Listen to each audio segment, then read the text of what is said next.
Hey, what's up guys? My name is Spartan, and in today's video, I'm going to be giving you guys a guide on the best lab upgrades that will help your Blender build. I'm just going to talk through some different categories of labs and talk you through kind of what general levels you should try to look at as sort of a baseline. And yeah, hopefully this video is beneficial to somebody. And if it is, feel free to throw a like on it, maybe drop a little comment, and do all the YouTube stuff. Also, before I get distracted, we have a Discord server, link in the video description, where we talk all things the tower, and we have a bunch of people in there, over 400, so feel free to come by and just become a part of this community that we're building. Without further ado, let's go ahead and talk about the Blender strategy. If you have not seen my overall Blender guide video, I will leave a link to that in the description as well so that you can go check that out. I answered a lot about the strategy, just sort of an overall, what is Blender, how do I do it? And now in this video, we're going to be diving specifically into the labs that I think will be pretty beneficial to you if you are trying to run Blender.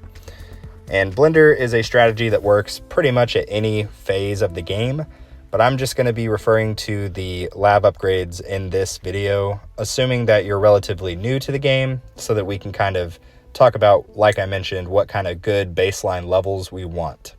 So first and foremost, let's go ahead and just open up the labs here. You can see we almost have level 71 lab speed. Oh, and by the way, speaking of lab speed, this is going to be arguably one of the most important labs for the entire game, period.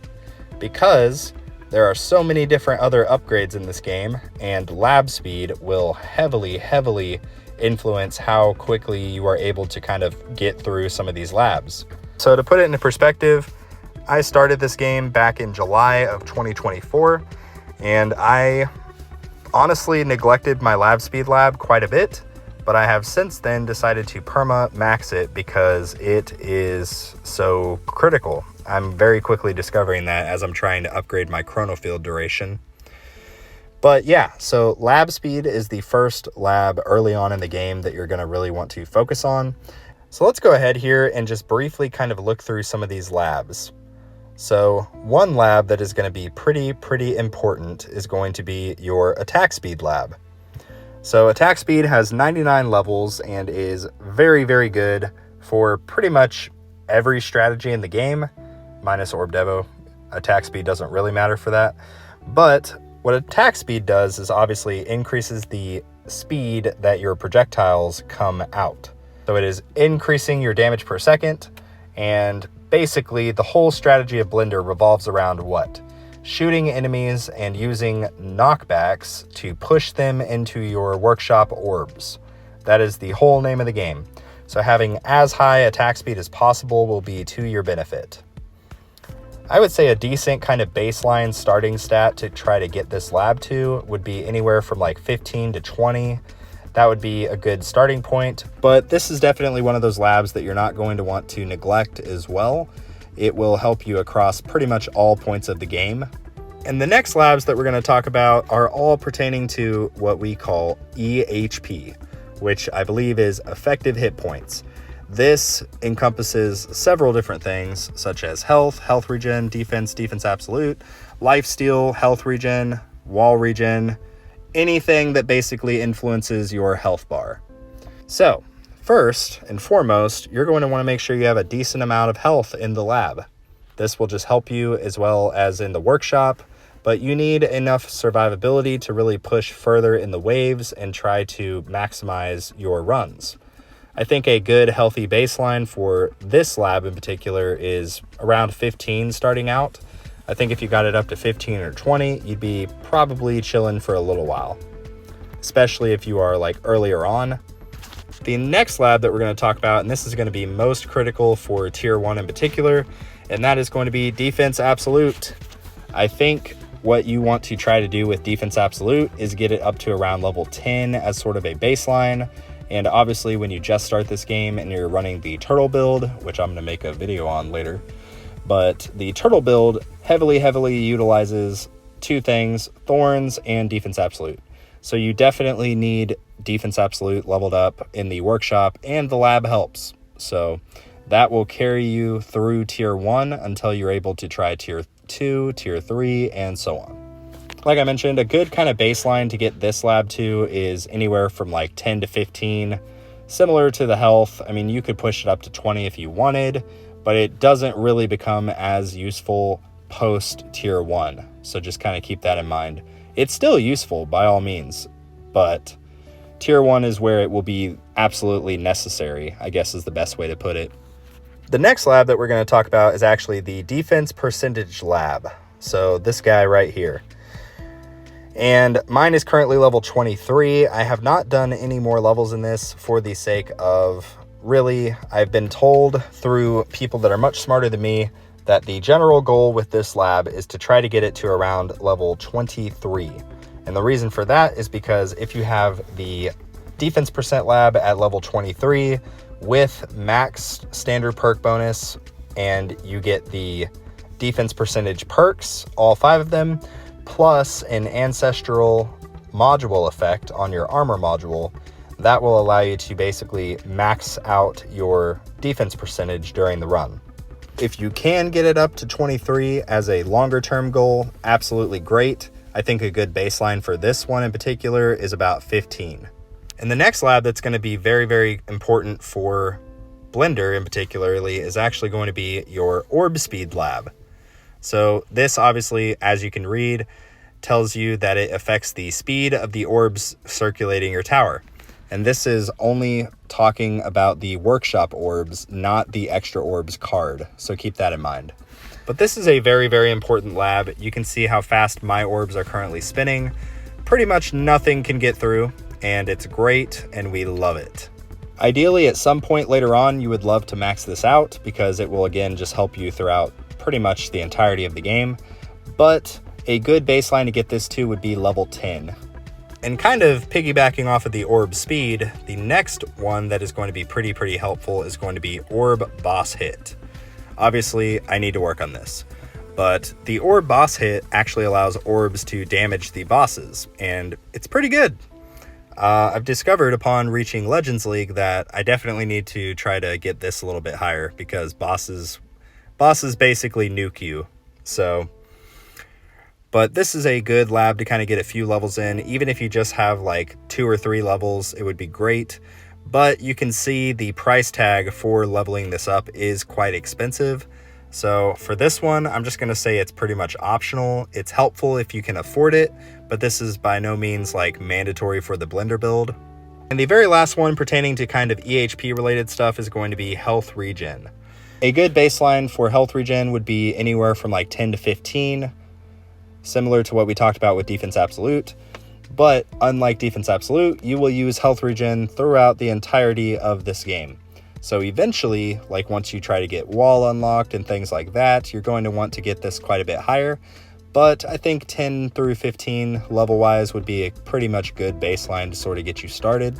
And yeah, that pretty much covers everything EHP related. So let's go ahead and talk about the utility stuff. Obviously, most of this is going to be pretty self-explanatory, but let's just briefly touch on each thing here. So first and foremost is going to be your cash bonus. Cash bonus is going to help you out tremendously throughout the early points of the game, just to basically make sure that you have enough cash circulating through killing enemies so that you can actually make the necessary upgrades throughout the run to kind of give you the best chance possible at surviving longer. And a good baseline for this would be anywhere between like 20 and 25, but ideally you would want it quite a bit higher, like closer to maybe the 50 mark. And likewise, your coins per kill bonus is going to be pretty similar. This one, I would say try to get to around similar to the cash bonus, like level 20 through 25. That would be a pretty solid baseline. The good news is it's very, very inexpensive to upgrade. The bad news is the time does eventually start stacking up pretty good. But to get it to level 20 through 25, you should really be able to do that decently quickly. And another lab pertaining to economy that would be pretty helpful is actually going to be your interest and your max interest. So interest itself is not as important, I would say, as max interest, but this kind of goes along with what we talked about with the cash bonus, right? Like making sure that you have enough cash coming in so that you can survive longer by upgrading things during your run. So a good baseline to get interest and max interest at is honestly like level 5 through 10. Anything around that will be noticeably better. So that covers the econ related stuff. Let's go ahead and talk about perks, because perks are going to be a game changer if you don't currently have them unlocked. There's quite a few labs here, so just bear with me, but I will try to tell you each one and what level you should try to get it to. First and foremost, you obviously need to unlock perks. Perks, if you don't know what they are these little things up here. I can't see them right now because I'm in a run, but they basically give you different buffs to your stats that help you throughout the duration of the run. So your standard perks will be things like damage, max health, defense percentage, defense absolute, free upgrades, etc. Cash and coin bonus, a lot of different things with standard perks. They are fantastic. You also, when you unlock perks, get what are called improved trade-off perks. Some really great options there are like the damage trade-off. It's a 50-50 trade-off with enemy damage and your damage. But remember, with Blender, we are not trying to kill enemies with our damage. We are simply trying to push them into our orbs. So perks are very, very, very good. After you unlock perks, the next thing that you're going to want to do is unlock your first perk choice. That will allow you to basically choose which perk that you get first, and it will always show up, no questions asked. And generally speaking, most people will tell you to get perk wave requirement, which basically just decreases the amount of waves required for your next perk. Some other great options here is the perk option quantity. So there's 2 levels of this, decently quick to kind of get through, although a lot of these perk related things can be a little bit pricey, so just keep that in mind. But it will pay off in the end, because perks literally are sort of game changing. Like, it's a very big milestone once you unlock perks. The rest of these are more or less kind of optional. Waves required is good, because once you get a few levels in that, your perk wave requirement perk that you can get will drastically decrease the amount of waves required to actually get new perks. So that's a good option. Standard perk bonus is great for just buffing the stats that the standard perks give. Ban perks is very, very good, because it can basically, you can choose certain perks to ban. For the most part, the main things that you're going to want to ban are like anything that give the enemies more damage, and there's like 2 of them that do that. Having a couple bans available is pretty good. And the improved trade-off perks is also pretty good. It is pretty expensive and takes a little bit of time to max, but eventually getting this to level 10 is going to be very ideal for you. And now let's very briefly kind of touch on ultimate weapon labs. And obviously a lot of this will come down to what ultimate weapons you actually have available, but a lot of these can be super, super helpful. And in particular, if we are just focused on farming, some of the labs that you're going to want to focus on are Golden Tower bonus, Death Wave coin bonus, Spotlight coin bonus, Black Hole coin bonus. Anything that says coin bonus is going to be good. Likewise, with Black Hole in particular, you have the option for the Extra Black Hole. That is going to be super, super valuable, as well as the Black Hole damage lab for killing those pesky little protector enemies. The Death Wave cells bonus is very good for making sure that you have enough cells to actually kind of upgrade these things. I actually need to get that a little bit higher. Here are some optional labs that can be really good to put some levels in, and that is going to be your workshop discount labs. So there's 3 of them. There's the utility, the attack, and the defense. And probably the most important of those is going to be eventually the utility one, for the sake of trying to buy enemy attack level skips, because enemy attack level skips are going to be very, very helpful, but also very, very expensive. Luckily, since we're doing Blender, we have a fair chance to get quite a few of those levels just by basically getting free upgrades. But to kind of give yourself a little bit of a leg up, the workshop utility discount lab can help with making it more inexpensive to actually purchase in the workshop after your runs. So keep that in mind. It's, again, more so just kind of a quality of life thing. The next that's going to be pretty decent is going to be your lab coin discount. This obviously makes all of these labs cheaper to upgrade. Lab coin discount is by no means like mandatory, but it definitely does help. But yeah, that is pretty much going to cover the contents of this video. We covered everything from the attack tree, the defense tree, the utility tree, and perks, ultimate weapons. I can't really think of anything else off the top of my head that would be pretty valuable for Blender. But the good news is Blender is a pretty low barrier to entry strategy, and it's generally the second strategy that people will go to after the turtle build, which is really the first build that people will do. And yeah, anyway, like I mentioned, this is going to wrap up today's video, but if you guys have any questions about Blender that were not discussed in this video, feel free to ask away in the comments below, or join the Discord server that I mentioned in the description of this video, and we can chat it up about Blender, we can chat it up about Orb Devo, whatever y'all want to talk about, we can talk about. But I'm going to leave it at that. Please consider subscribing to this little YouTube channel if you enjoyed the video, and like always, I will see you guys later.